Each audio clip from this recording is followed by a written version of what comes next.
안녕하십니까. 생경제 현장의 임동석입니다.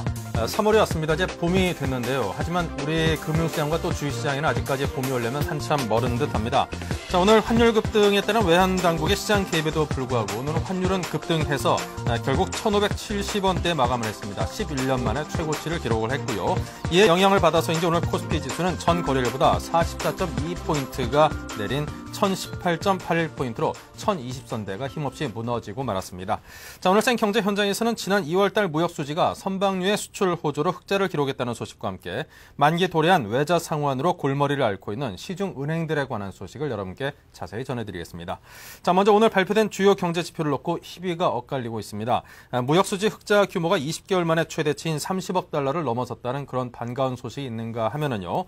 2월달에 수출은 여전히 마이너스 17%로 큰 폭으로 감소해서 수출 쇼크를 이어가고 있다고 합니다. 자, 자세한 내용을 서울경제신문 이철균 기자를 연결해서 여쭙겠습니다. 안녕하세요. 예, 안녕하세요. 네, 먼저 1월달 산업활동 동향이 최악이라고 하는데 자세한 설명 부탁드립니다. 1월 산업활동 동향을 보면 암담 그 자체입니다. 산업활동 동향은 생산, 소비, 투자 등 경제활동 전반을 보여주는 아주 중요한 지표입니다. 먼저 생산부터 최악의 상황인데요. 1월 광공업 생산은 지난해 같은 달에 비해 25.6%가 급감하면서 통계청이 관련 통계를 작성하기 시작한 1970년 1월 이후 최저치를 한 달 만에 경신했습니다. 지난해 11월에 최저치를 경신한 뒤 3개월 연속 사상 최저 기록을 갈아치운 것입니다. 제조 평균 가동률도 전월 대비 0.8%포인트 하락한 61.5%로 1980년 9월 이후 가장 낮은 수치를 기록했습니다. 이는 경기 하강 여파로 기업들의 생산량을 줄이고 재고 조정에 들어가면서 공장 가동을 멈춘 곳이 아주 많아졌다는 이야기입니다. 소비와 투자 지표도 너무 빠르게 나빠지고 있습니다. 소비재 판매액 지수는 3.1%가 줄었고 설비 투자는 25.3%나 급감해 외환위기 때인 1998년 11월 이후 최악의 기록을 나타냈습니다. 현재 경기 상황을 보여주는 경기 동행지수와 앞으로의 경기를 나타내는 경기 선행지수 역시 12개월 연속 동반 하락세를 이어가 앞으로 경기가 장기 침체형인 L자형이 될 가능성도 커졌습니다. 네. 자, 한편 이제 무역 수지는 점점 좀 개선되고 있는 그런 조짐을 보이고 있다라고 해서 긍정적인 요인으로 받아들여지고 있는데요. 자, 이렇게 그 호조세를 보이고 있으니까 정부에서는 또 목표치를 좀 높이려고 한다라고도 하던데요. 네, 그렇습니다. 그나마 위안은 무역 수지가 흑자가 됐다는 점인데요. 원달러 환율이 불안정한 가운데 무역 수지가 30억 달러 이상의 흑자를 보여 경제 전반에 여러모로 도움이 될 것으로 보입니다. 2월 무역 수지는 수입이 크게 줄어들면서 32억 9,500만 달러의 흑자를 기록했습니다. 월별 흑자 규모로는 2007년 6월 이후 20개월 만에 가장 많습니다.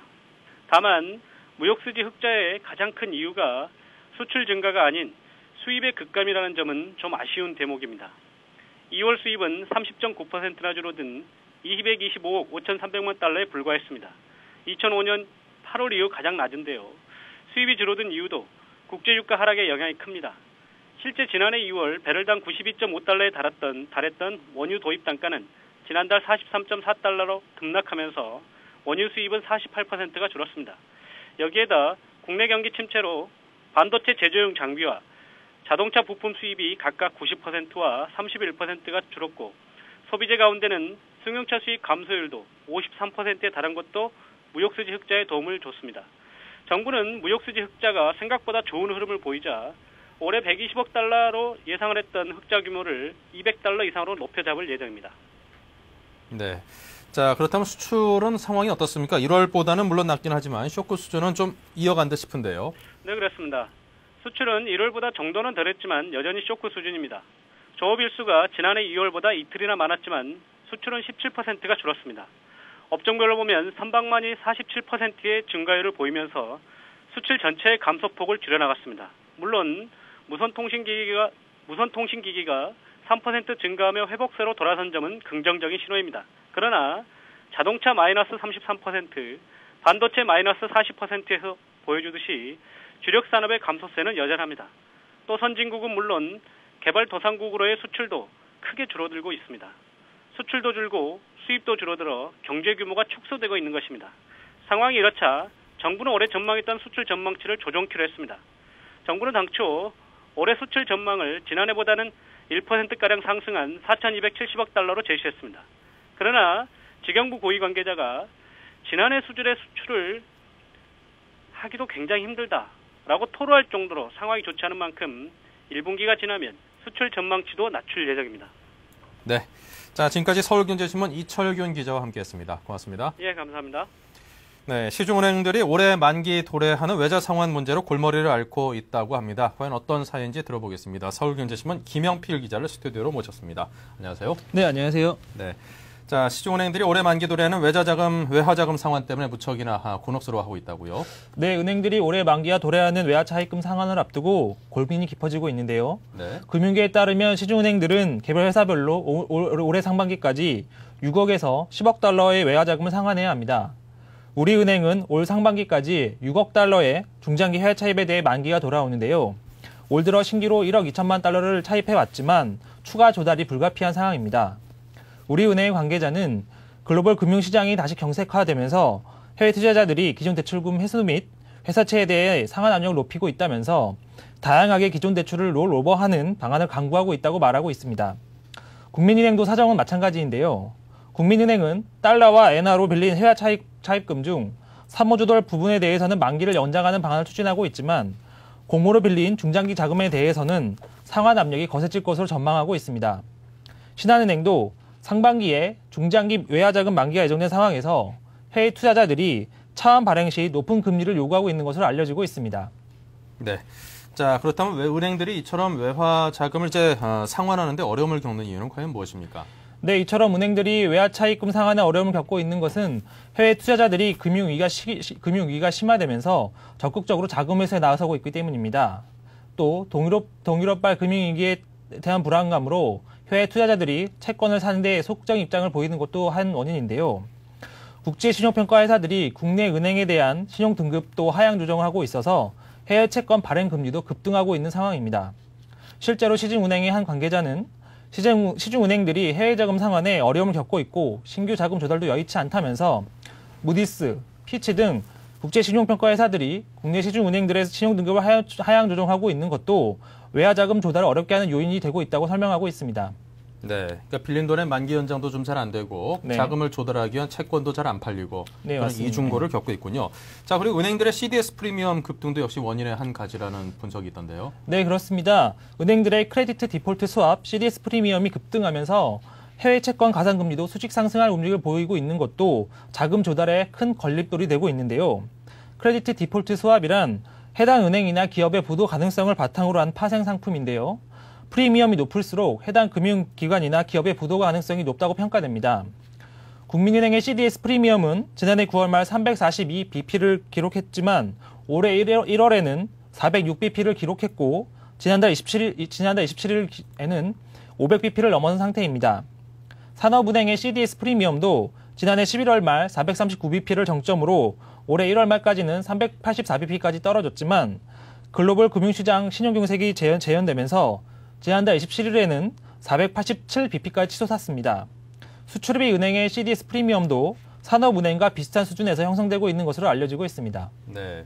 자, 상황이 이렇게 좋지 않다면 당분간 은행들의 외화 자금난은 그럼 당분간 지속될 가능성이 크겠네요. 네, 그렇습니다. 이처럼 은행의 외화 자금난은 한동안 지속될 것으로 보이는데요. 전 세계 국가들이 경기 침체를 보상하고 있고 동유럽 채무 불이행 사태 등이 진행되면 신용경색이 좀처럼 풀리지 않을 것으로 전망되고 있기 때문인데요. 실제로 동유럽 국가들의 연쇄부도 사태가 발생하면 동유럽에 대출을 많이 해준 서유럽 은행들이 우리나라를 비롯한 아시아 국가에서 대출금을 회수할 가능성도 제기되고 있습니다. 시중은행의 한 관계자는 이에 대해서 원달러 환율에서 모두 당분간 외화 자금 내는 계속될 전망이라면서 현재로서는 언제쯤 상황이 좋아질지 알 수 없다 이렇게 전하고 있습니다. 네. 자, 지금까지 서울경제신문 김영필 기자와 함께했습니다. 고맙습니다. 네, 감사합니다. 네, 요즘 경기가 무척이나 좋지 않습니다. 이제 휴대전화 한번 바꾸려고 해도 휴대전화 바꾸는 가격이 좀 만만치 않아서 요즘 소비자들이 상당히 좀 부담스러워한다는 그런 소식도 있던데요. 자, 그런데 앞으로 이런 현상이 더욱더 자주 일어날 것 같습니다. 자, 그렇지 않아도 주머니 사정이 좋지 않은데 이 휴대폰 값이 갈수록 좀 올라가고 있다는 그런 추세라고 하네요. 자, 송영규 기자를 연결해서 여쭤보겠습니다. 안녕하세요. 안녕하세요. 네, 요즘 들어서 휴대폰 시장에서 옛날에는 흔했던 그 저가폰 찾기가 참 쉽지 않다던데요. 예, 최근 들어 국내 휴대폰 시장에서 저가폰들이 자취를 감추고 있습니다. 800만 화소 카메라, 터치스크린 등 다양한 기능을 갖춘 고가폰들이 쏟아져 나오면서 상대적으로 값싼 휴대폰들이 시장에서 설 자리를 찾지 못하고 있는 것인데요. 실제로 휴대폰 업체들이 올해 새로 출시한 모델들은 총 12종이지만 40만 원 미만 단말기는 단 한 대도 없었습니다. 40만 원대 단말기도 단 2종에 불과했는데요. 그나마 모토로라의 500W라는 모델은 49만 5천 원으로 사실상 50만 원대 휴대폰이라고 해도 과언이 아닙니다. 반면 60만 원대 이상의 고가 단말기는 업체들이 6종이나 줄줄이 쏟아냈습니다. 특히 프로젝터 기능을 탑재해 안방에서도 극장 분위기를 연출할 수 있다고 하는 삼성전자의 햅틱빔은 96만 8천 원으로 거의 100만 원에 육박했고 햅틱온도 84만 9,200원이나 됐습니다. 32인치 LCD TV 가격이 90만 원대 안팎인 것을 감안하면 휴대폰 한 대 값이 웬만한 LCD TV 한 대 값과 맞먹는 것이라고 할 수 있습니다. 이러다 보니 시장에서는 50만 원짜리 휴대폰도 저가폰으로 분류되고 있는 실정입니다. 네. 사실 요즘에는 이제 휴대전화라는 게 거의 생활 필수품의 하나로 이제 자리매김을 하고 있는데 어쩌다 분실을 한다든가 고치기 힘들 정도의 고장이 났다라고 하면은 휴대전화를 꼭 구입을 해야만 하는데 이렇게 비싸서 요즘 같은 그 힘든 시기에 참 만만치 않은 부담이다라고 여겨집니다. 자, 그렇다면 이제 단말기 가격이 전반적으로 상승한 것은 틀림없어 보이는데 그 정도가 좀 심하다는 생각이 드네요. 네, 그렇습니다. 예전에는 저가폰 하면 보통 30만 원대, 낮으면 20만 원대 했던 것이 사실입니다. 실제로 2007년에 나왔던 무선 인터넷 없이 음성통화와 문자 메시지만으로 보낼 수 있었던 휴대폰은 가격이 20만 원대 중반이었습니다. 하지만 요즘 이동통신사 대리점에 가거나 전자상가 같은 데 가서 이런 휴대폰을 달라고 하면 세상 물정 모르는 사람으로 딱 찍히기 딱 좋습니다. 휴대폰의 가격 기준도 덩달아 높아지고 있습니다. 실제로 시장에서 저가폰의 기준은 50만 원 이하로 평가하고 있는데요. 1년 전만 해도 40만 원 또는 50만 원이었던 중가폰은 60 내지 70만 원으로 높아졌고 고가폰도 80만 원 이상이 돼야지 대접을 받고 있습니다. 이동통신사인 마케팅 경쟁이 줄어든 것도 체감 가격을 높이는 효과를 나타내고 있습니다.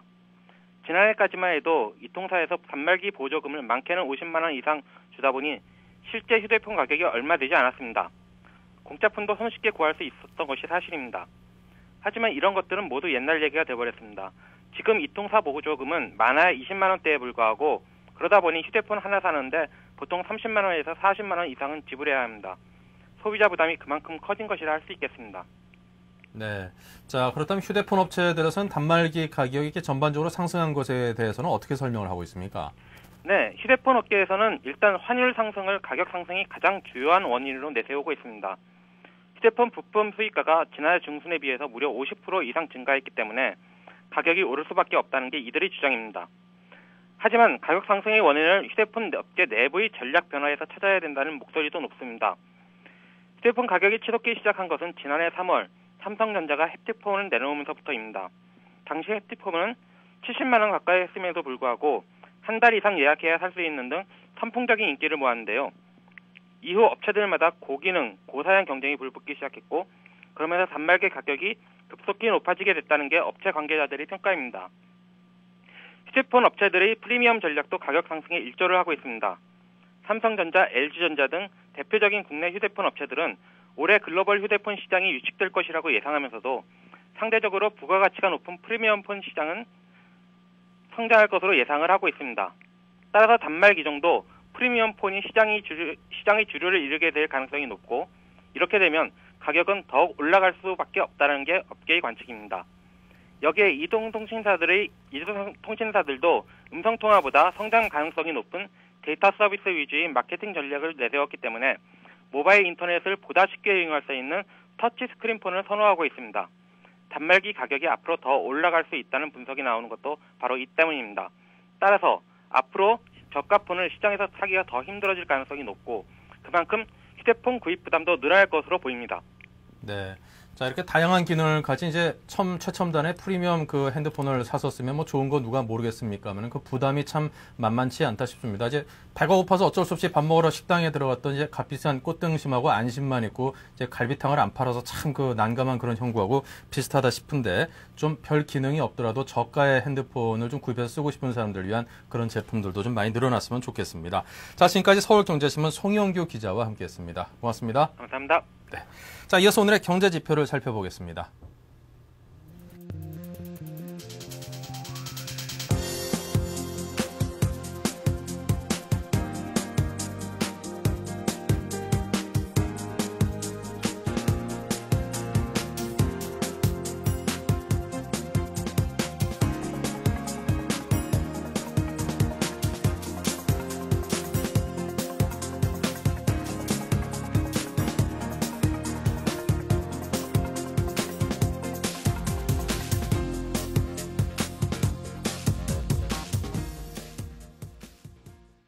네, 이어서 오늘의 증시 마감 상황을 알아보겠습니다. 서울경제신문 증권부의 박혜욱 기자 연결돼 있습니다. 안녕하세요. 네, 안녕하세요.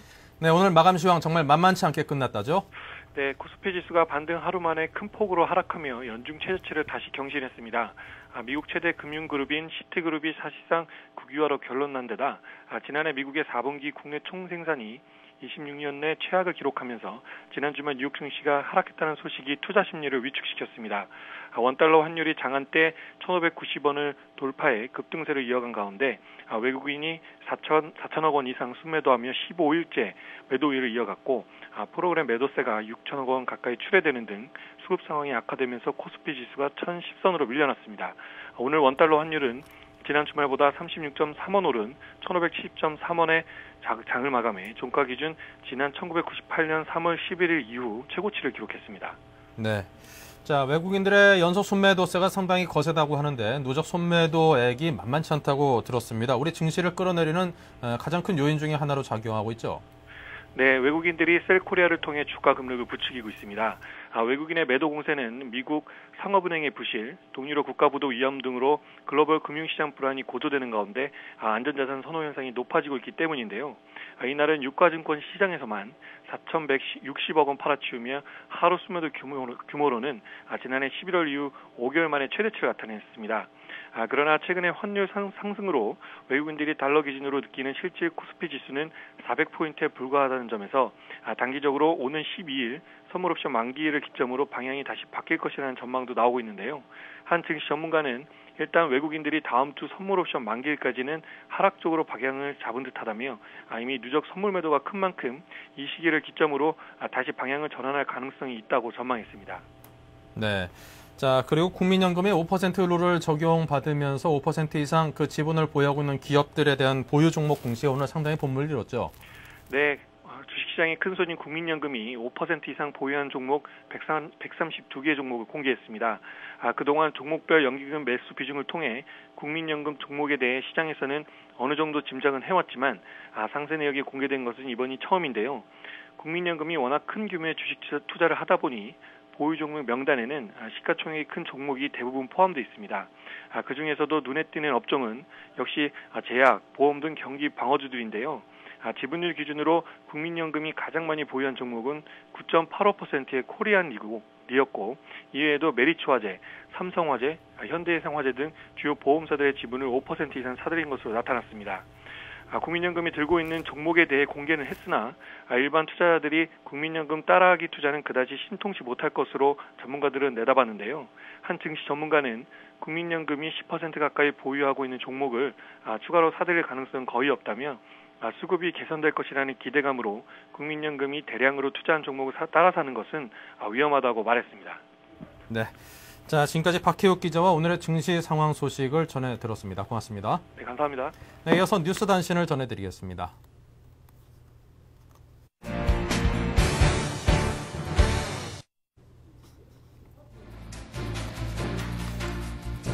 파이낸셜 타임스는 한국의 작년 말 기준 외채 1,940억 달러에 비해 외환 보유액은 2천억 달러 수준으로 아시아 국가들 중 채무 대비 보유액이 가장 타이트한 수준이라고 지적했습니다.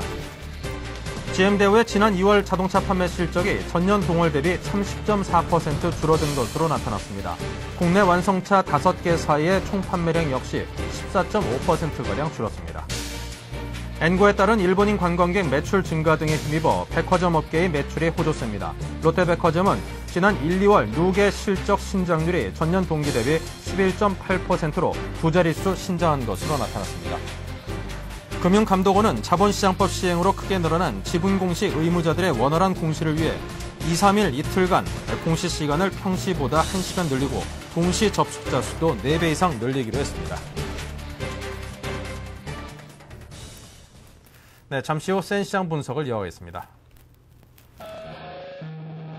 대한민국 경제부 증권부 기자들이 아침마다 서울경제TV를 보고 있습니다.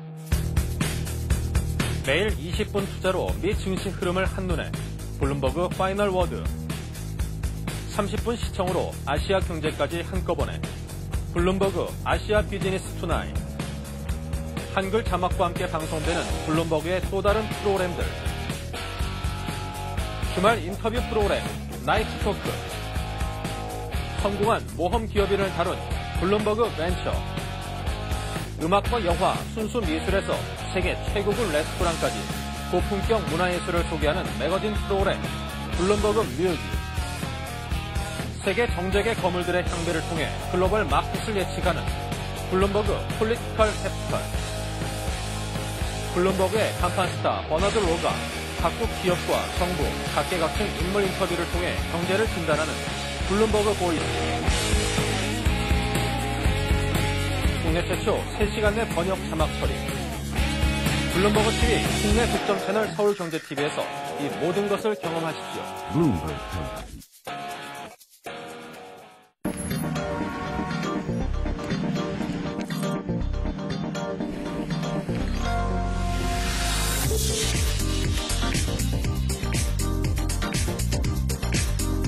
블룸버그 TV 국내 독점 채널 서울경제TV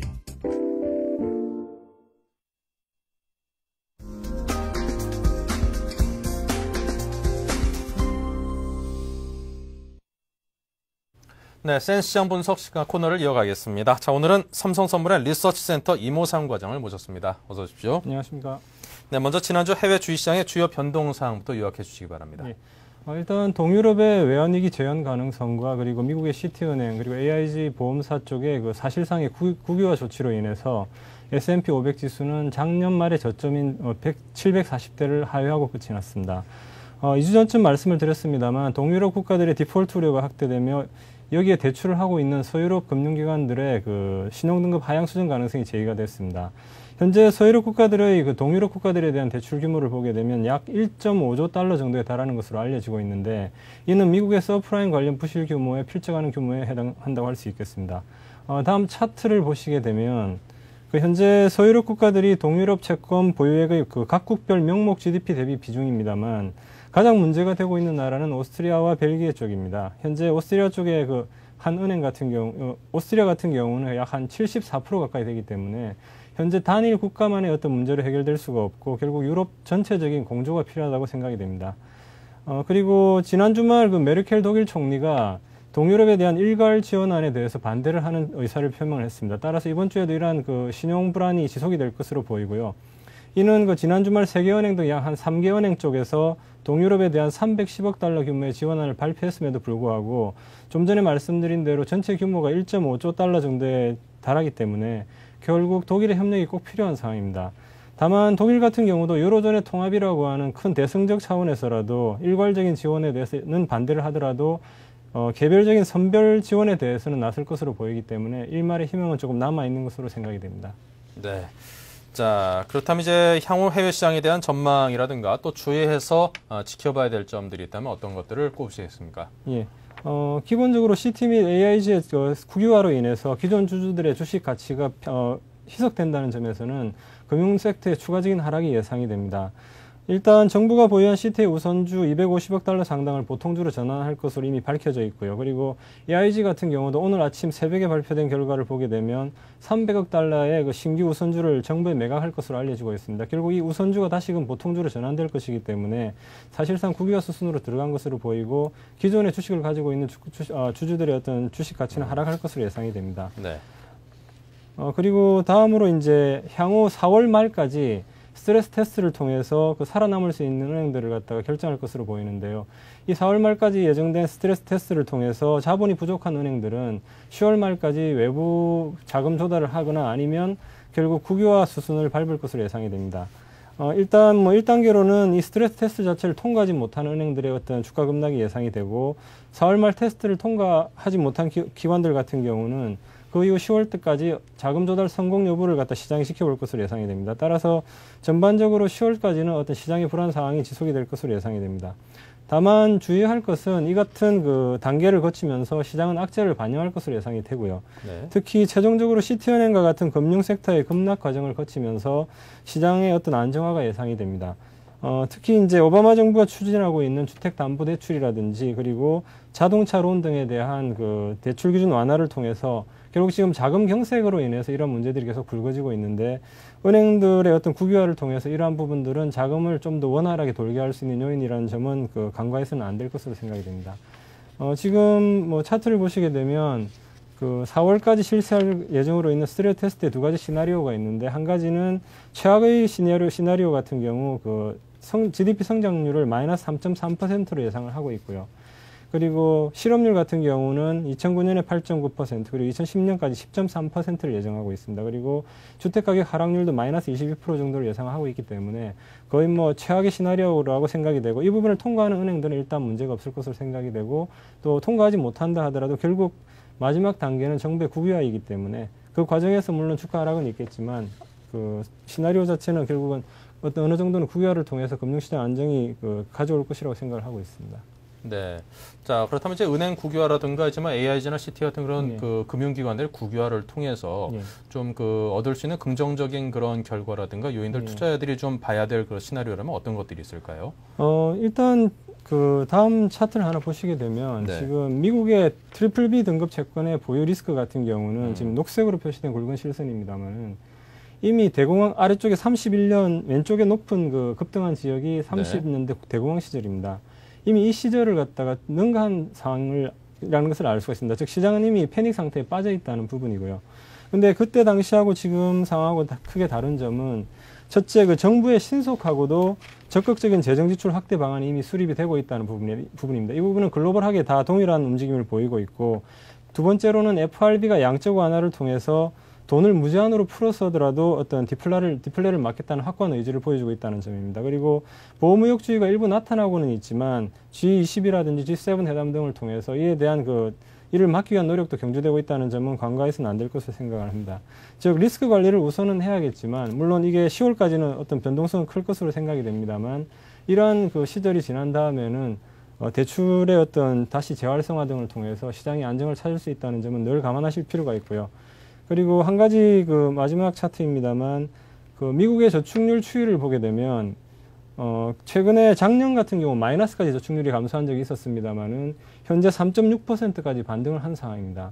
그 일본의 최근의 저축률을 보게 되면 2.2%까지 하락을 한 상황이라는 걸 감안하면 미국과 일본의 저축률 그 비율이 역전되어 있는 상황입니다. 따라서 향후 뭐 한 1, 2분기 정도는 6%대까지 저축률이 늘어나겠지만 과거 60년대 말이라든지 70년대 15%까지 증가했던 그런 상황은 재현이 안 될 것으로 생각을 하고요. 그 시점이 가면서 다시금 결국은 저축률이 일정 수준을 유지하면서 소비도 다시금 회복되지 않을까 생각을 합니다. 네.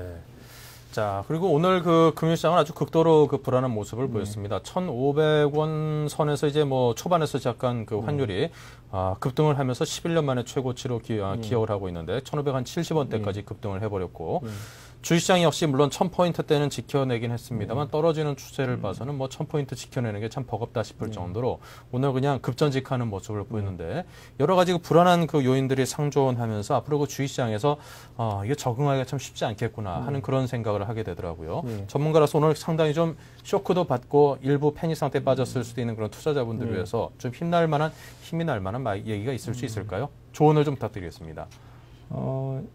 지난주 그 어떤 기관 방문을 해서 그런 말씀을 드렸습니다. 지금 상황은 사실은 패닉이기 때문에 네. 섣부른 매수 자체는 분명히 좀 자제하실 필요는 있습니다. 그러나 과거 북구 쪽에서 노르웨이라든 이쪽에 주가 그때 당시도 이제 부실 채권으로 인해서 주가 네. 급락한 이후 반등을 했었는데 지금 상황하고 그때하고 조금 비슷하다고 봤을 경우에 국유화 조치가 이제 시행이 되면서 금융주가 폭락을 할 겁니다. 그 부분은 조금 전에 말씀드린 보통주의 그 가치 이석이 있기 때문에요. 그러나 그때 당시도 폭락한 이후에 실제로 이제 구제 방안이 실시되고 국유화가 실시되는 과정을 통해서 뭐 급반등을 했습니다. 이번 네. 상황은 급반등은 불가하다고 생각을 하고요. 하지만 한 1, 2분기 정도 조정이 있은 이후에 결국은 지금 현재 정부라든지 중앙은행들이 모든 수단을 사실은 다 강구를 하고 있습니다. 따라서 이런 시점이 지나면서 조금씩 시장도 안정을 찾을 것으로 생각을 하고요.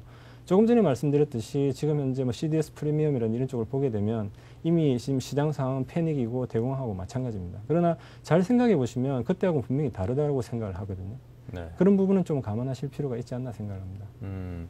제 주변에 참 그 엉뚱한 친구들이 좀 몇 명이 있습니다. 그런데 그 조금 전에 말씀하신 것처럼 과거의 시나리오를 놓고 봤을 때 이제 뭐 금융 관련주들이 앞으로 이제 국유화가 되고 그러면서 폭락했다가 언젠가는 급반등은 아니더라도 반등을 하지 않겠느냐라는 그런 생각을 하면서 이번에 좀 어떤 급락 장세를 이용해서 지금은 미국 주식시장이나 그런 데 직접 투자를 하는 사람들도 꽤나 있으니까요.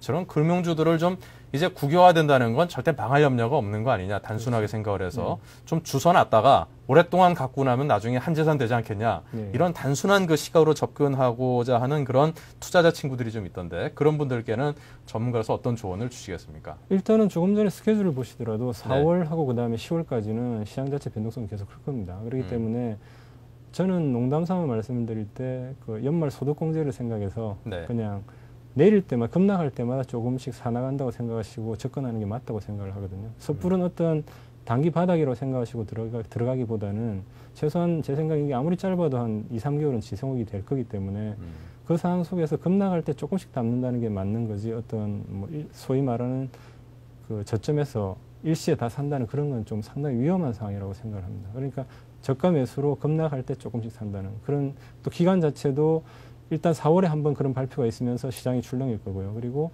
10월 달까지 자금 조달을 못하면 분명히 또 한 번 더 시장이 흔들릴 겁니다. 특히 지금 10월 달까지 자금 조달을 할 대상으로서 중국이라든지 그다음에 중동에 있는 국부 펀드들이 거론이 되고 있는데 그 과정에서 분명히 좀 중국 쪽에서 최근에 미국 국채를 안 사겠다는 이야기도 했듯이 조금 시장이 기대하는 반응을 안 보일 수가 있습니다. 좀 더 하락시켜서 자기들은 싸게 사고 싶을 거니까요. 그런 부분들이 분명히 한 10월 달까지 진행이 될 거기 때문에 절대 서두르실 필요는 없다고 생각을 하거든요. 네. 거의 휴지값이랑 비슷한 가격이 됐을 때 사면은 좋겠죠. 예. 자, 지금까지 삼성선물 리서치센터의 이모상 과장과 함께했습니다. 고맙습니다. 감사합니다. 네. 자, 잠시 전하는 말씀 듣고 증시전략센터를 이어가겠습니다.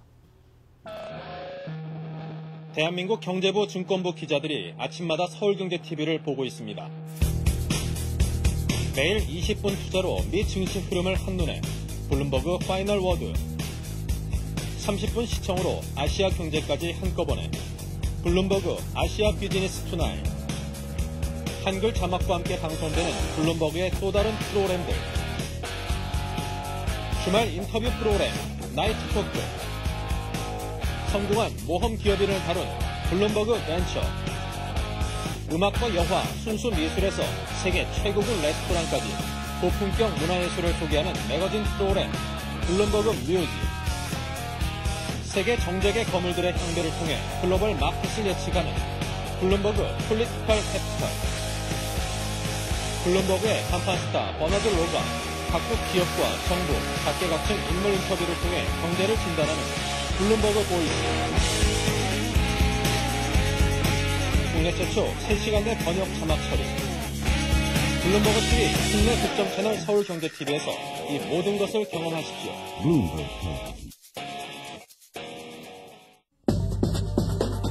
한글로 보는 블룸버그 TV의 실시간 글로벌 경제 정보.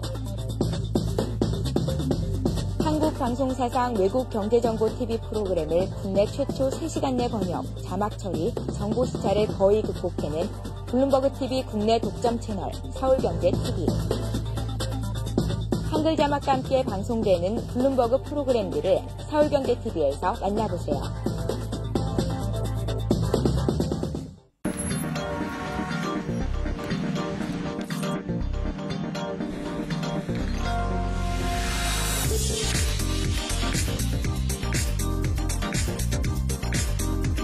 블룸버그 TV 국내 독점 채널 서울경제TV.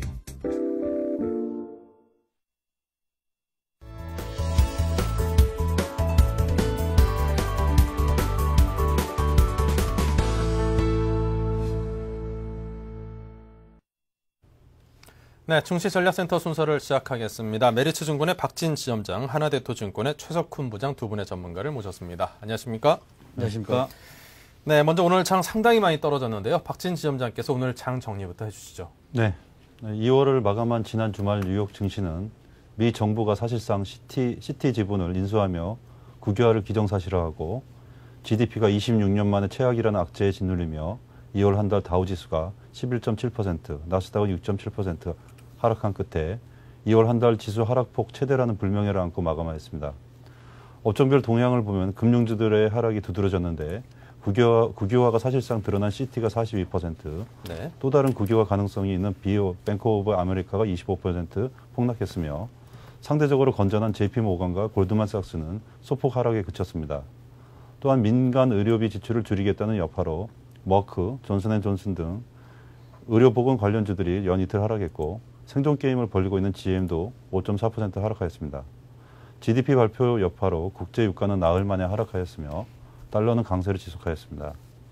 한편 국내 증시는 미국발 악재와 원달러 환율 급등, 해외 언론의 한국 외환보유고 우려 보도 등 악재와 프로그램 매물 출회로 장중 내내 약세를 보이며 코스피는 전일비 4.16%, 코스닥은 3.72% 하락 마감하였습니다. 코스피 지수는 1018포인트로 마감하며 천선 붕괴 위기에 놓였으며 중국을 제외한 일본, 홍콩 증시도 급락세를 나타냈습니다. 업종별로는 조직 분할 등으로 상승한 삼성 테크인의 영향으로 의료 정밀 업종이 올랐지만 나머지 전 업종이 동반 하락하였으며 특히 기계, 운수 장비, 금융주의 하락폭이 컸습니다. 외국인이 4천억 넘게 매도하고 프로그램 매도가 6천억 쏟아졌지만 연기금, 보험 등 매수세와 중국 증시 상승으로 하락폭은 제한되는 모습이었습니다. 원달러 환율도 장중 1,600원 선을 돌파할 것처럼 보였으나 정책당국의 개입으로 전일비 36원 30전 상승한 1,570.3원으로 마감하였습니다. 네, 이렇게 해서 오늘 장 정리를 해봤습니다. 오늘 장 무척이나 좋지 않았기 때문에 이렇게 지점에 앉아 계시면 상당히 좀 앉아 계신 자리가 불편했겠습니다. 네. 표정으로 그냥 모든 걸 말씀을 설명을 해주시네요. 네. 괜히 그냥 아픈 데를 건드려서 제가 괜히 죄송합니다. 자, 최석훈 부장께서는 오늘 장에서 눈에 띄는 어떤 특징들이 있던가요? 너무 많아서 오늘 탈이었죠. 일단 뭐 그동안 여러 가지 그 사항도 있었는데 특히 오늘 같은 경우는 이제 그 한 3가지 정도가 이제 그 짚어보고 넘어가야 할 내용이 있는 것 같습니다. 네. 특히 이제 일단 환율이 이제 그 최근에 비교적 그 정부의 이제 스무딩 오퍼레이팅 네. 점차적으로 이제 안정화시키는 그런 과정이 있는데 최근에 들어와서는 이제 환율 그 부분에 있어서 상당히 이제 시장에 맡기는 일정 부분 맡기는 어느 밴드까지는 그런 정책하다 보니까 장중에 60원 이상 넘어가는 그 급등세를 보여주면서 거래소 코스닥 양시장이 이제 급락하는 그런 모습을 보여줬습니다. 네. 최근에 이제 거래소 시장이 이제 하락한 반면에 코스닥 시장은 나름대로 이제 그 강세를 보였는데 네. 지난주 초반 이후로 코스닥 시장도 같이 동반 급락하는 그런 무기력한 그런 장세를 보여주고 있는 상황이고 특히 두 번째로 이제 외국인이 이제 그 지난 주말에 14일 만에 소폭 순매수를 했는데 오늘 다시 그 4천억이 넘는 대규모 순매도를 기록하면서 그 앞으로 장세 상당히 어두운 그런 그 시그널을 주고 있다 이렇게 보여집니다.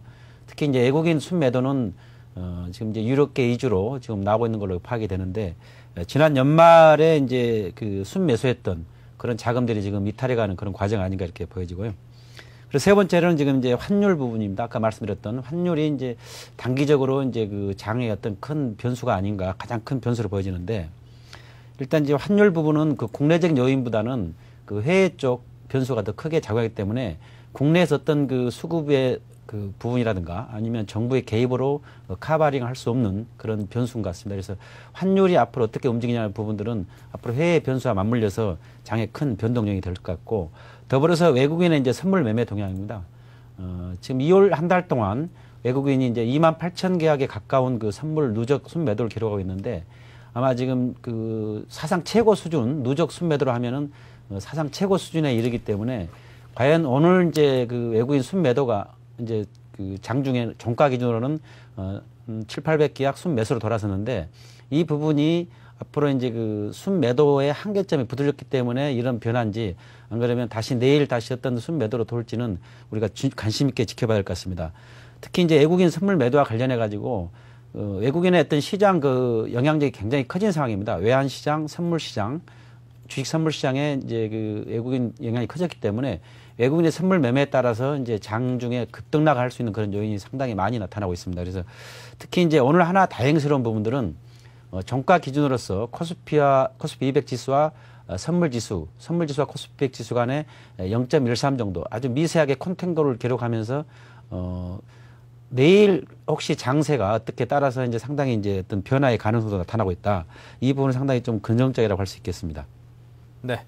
자, 이어서 투자 전략으로 화제를 옮겨보겠습니다. 박진지 점장께서는 어떤 종목들에 관심을 기울이고 계십니까? 네, 준비된 자에게는 위기는 기회다라고 할 수 있는데요. 그렇죠. 포스코를 추천하고요. 예. 그다음에 밸류에이션이 저평가된 하나금융지주를 추천할까 합니다. 네. 우선 포스코를 추천한 포인트를 세 가지로 볼 수가 있는데요. 첫째는 주가 조정은 지금 장기 매수 기회를 제공한다는 점입니다.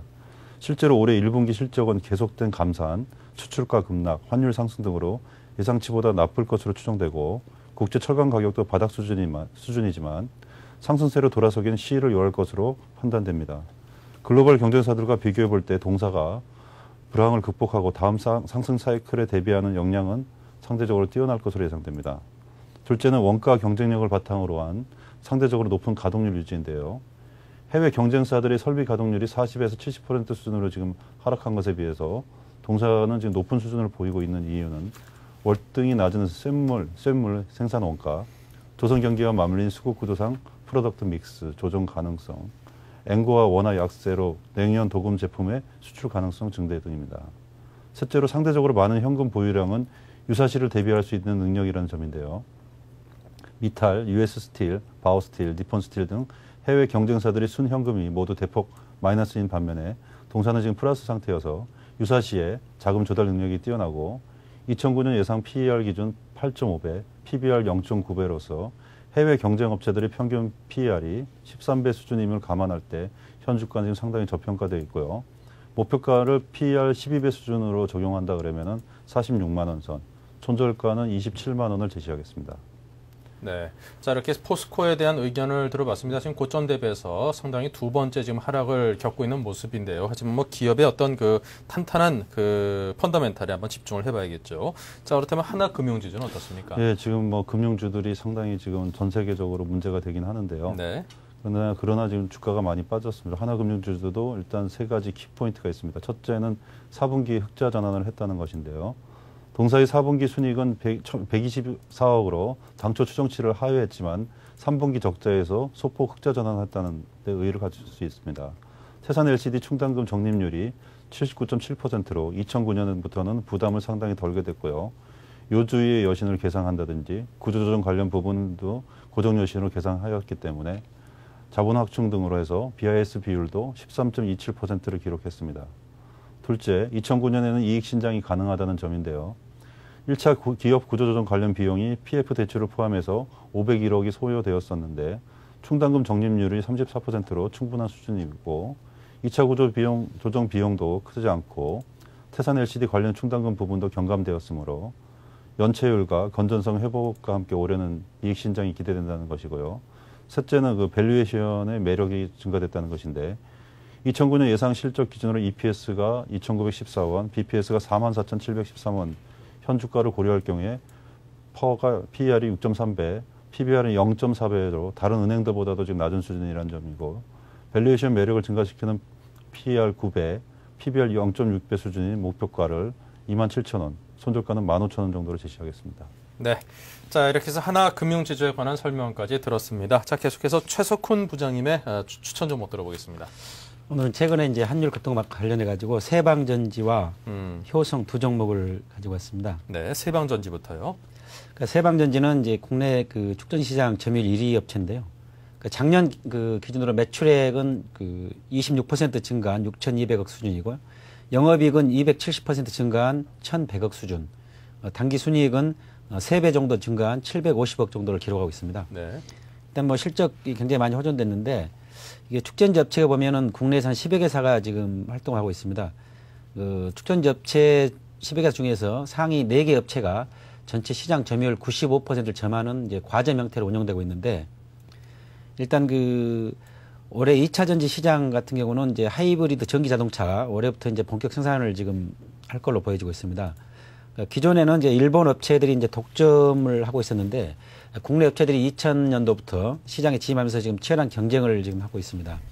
특히 이제 2차 전지 같은 경우는 환경 친화적이고 그다음에 정부의 이제 녹색 성장 사업에 큰 수혜를 받을 걸로 보여지고 특히 이제 모바일 제품이 이제 고속 성장을 하면서 이 발전 가능성이 매우 크다고 볼 수 있겠습니다. 특히 이제 올해 납 가격이 40% 인하가 지금 되고 있는데 특히 반면에 이제 축전지 제품 가격은 일단 제품 가격 하락으로 이어질 때는 상당히 시차가 지금 발생할 걸로 지금 보여지고 있습니다. 그래서 거기에 더불어서 이제 구조조정이 진행되면서 제품 가격 하락이 좀 제한될 것이다 이렇게 판단이 됩니다. 또한 이제 환율 아까 말씀드린 상승으로 인해서 가격 정쟁이 심화되더라도 환율 상승 이익으로 상당히 이제 안전판 역할을 할 것으로 판단됩니다. 기술적으로 보면은 60일 이동평균선을 이제 부근까지 하락한 상태인데 오늘 이제 증시 하락과 더불어서 60일 이동평선이 지금 이탈됐는데 여기서 추가적인 하락은 차트상으로 좀 제한적일 것으로 판단이 되고 목표 가격은 이제 20일 이동평균선 부근까지 걸려있는 25,000원 선 그리고 손절 가격은 120일 이동평균선이 물려있는 15,600원 선을 제시하겠습니다. 네. 자, 이렇게 해서 상당히 가격 급등이 있었던 세방전자에 관한 설명을 들어봤고요. 계속해서 효성은 어떻습니까? 효성은 이제 잘 아시다시피 이제 중공업 전력기기라든가 화학 섬유, 화학 제품을 제조하고 있고 또 건설업이나 이제 무역업을 영위하고 있는데 일단 4분기만 보더라도 매출액이 1조 8천억을 넘어서는 그 부분이고요. 영업이익도 이제 85% 정도 증가를 했습니다. 특히 이제 중공업 부분과 이제 산업 자재 부분이 이제 올해도 한 20% 이상 성장할 걸로 이렇게 기대가 되고 있습니다. 그러니까 중공업 부분이 크게 앞으로 부각될 걸로 보이는데 고부가가치 제품인 이제 초과 변압기 그리고 아까 말씀드린 산업 자재인 타이어 코드 이쪽 부분이 앞으로도 상당히 이제 성장을 지속할 걸로 판단이 됩니다. 특히 효성도 이제 원화 약세에 따른 환율 상승으로 일단 여러 가지 섬유 부분이라든가 중공업 부분에 어떤 부분이 높고 특히 이제 이쪽에 관련된 부분들이 시장 진입이 굉장히 이제 높게 돼 있습니다. 그래서 과점 체제 구축도 가능할 걸로 판단이 되기 때문에 당분간 안정적인 성장이 가능할 걸로 보여집니다. 일단 기술적으로 최근에 뭐 증시 급락하면서 각 종목들이 대부분 추세를 이탈하고 있는데 효성도 21선 이동평선을 하향 이탈했습니다. 그러나 이제 시장이 안정되면서는 아마 빠르게 복원할 걸로 판단이 되기 때문에 목표 가격은 올해 예상 PER 10배를 적용한 61,000원, 손절 가격은 60일 이동평균선인 45,000원을 제시하겠습니다.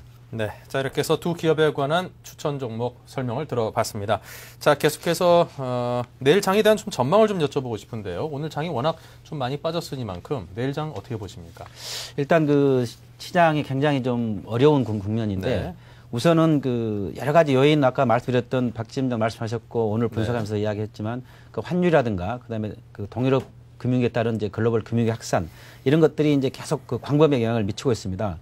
그러니까 작년 10월 달인가 이제 리먼 브라더스 사태가 일어난 걸로 보이는데 그때 같은 경우는 이제 여러 가지 대안들이 나오면서 네. 미국 증시를 비롯해서 이제 단기 급반등하는 그런 모습을 보여줬는데 그 이후에 이제 여러 가지 대안들에 대한 어떤 실효성 내지는 회의적인 그런 시각들이 많이 나오고 있습니다. 특히 TARP 부실자산 구제 계획, 그다음에 배드뱅크라든가 여러 가지 경기 부양 법안도 나오고 있지만 그에 따른 어떤 문제점들이 계속 거론되고 있기 때문에 그러한 부분에 불구하고 앞으로 이제 상당히 이제 어려운 부분이 아닌가 이렇게 생각이 되고 있습니다. 그래서 이제 일단 이러한 불확실성이 이제 해소되기 시점까지는 미국 장이 상당히 반등의 시기상조다. 국내 지수도 이제 내일 이후에 따라서는 뭐 1000포인트를 장담할 수 있는 그런 상황이 와 있습니다. 네. 단지 이제 이런 악재들이 오픈된 악재이기 때문에 내색은 많이 길러졌다. 따라서 이제 해외 증시하고 지금 동조화가 많이 되고 있는데 거기에 따라서 국내 증시도 이제 급반등할 가능성이 있다라는 것을 염두에 두면서 매매 임하는 게 좋을 걸로 판단이 됩니다. 예. 이미 악재들은 많이 있긴 합니다만 많은 투자자들이 예측할 수 있는 그런 악재이기 때문에 악재로서의 파워는 좀 한계가 있을 것이다라는 그런 분석을 해주셨습니다. 자, 지금까지 두 분의 전문가와 함께했습니다. 고맙습니다. 감사합니다. 네, 주가 폭락과 또 외국인들의 주식 매도세 여파로 오늘 외환 시장에서 환율이 급등을 했습니다. 원달러 환율 지난 주말보다 무려 달러당 36원 30전이나 폭등을 했는데요. 그 결과 1,570원 30전으로 거래를 마쳤습니다. 이는 지난 1998년 3월 이후 11년 만에 최고 수준이라고 하는데요. 자, 물론 환율은 계속해서 오르고 또 주식시장은 오늘같이 급락세를 지속하고 있고 외국인들은 계속해서 팔아치우고 이래저래 우리 경제를 둘러싸고 있는 여러 여건들이 상당히 비우호적이기만 합니다. 자, 이럴 때일수록 투자자분들 상당히 힘드실 텐데요. 자, 여러분들의 그 힘들고 또 만만치 않은 그런 투자를 돕기 위해서 저희 서울경제TV에서 항상 정확한 정보와 또 정확한 분석을 드릴 수 있도록 노력을 하겠습니다. 항상 저희와 함께 해주시길 바라고요. 저희는 여러분께 큰 힘을 드리고자 노력을 하겠습니다. 자, 저는 여기서 인사드리겠습니다. 고맙습니다.